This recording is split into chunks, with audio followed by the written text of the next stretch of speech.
ಕುಮಾರಸ್ವಾಮಿಯವರ ಮೇಲೆ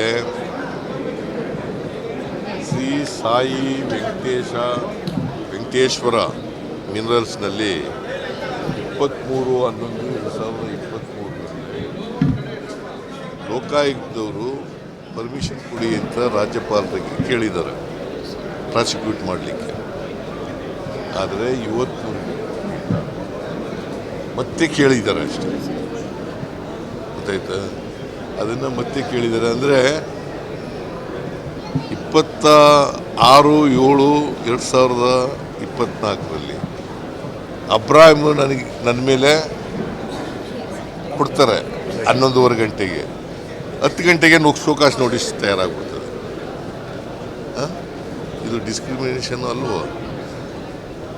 ಅದಕ್ಕೆ ರಾಜ್ಯಪಾಲರಿಗೆ ನೀವು ಈ ಥರ ಪಿಕ್ ಆ್ಯಂಡ್ ಚೂಸ್ ಮಾಡಬೇಡಿ, ಸೆಲೆಕ್ಟಿವ್ ಆಗಿ ಮಾಡೋಕ್ಕೆ ಹೋಗಬೇಡಿ. ಸರ್, ಕಾಂಗ್ರೆಸ್ ಅವರು ರಾಜ್ಯಪಾಲರನ್ನ ಹೀಯಾಳಿಸಿದ್ದಾರೆ ಅಂತ ಗುರುವಾರ ರಾಜ್ಯಾದ್ಯಂತ ಪ್ರತಿಭಟನೆಯನ್ನು ಬಿಜೆಪಿ ಕರೆ ಕೊಟ್ಟಿದೆ.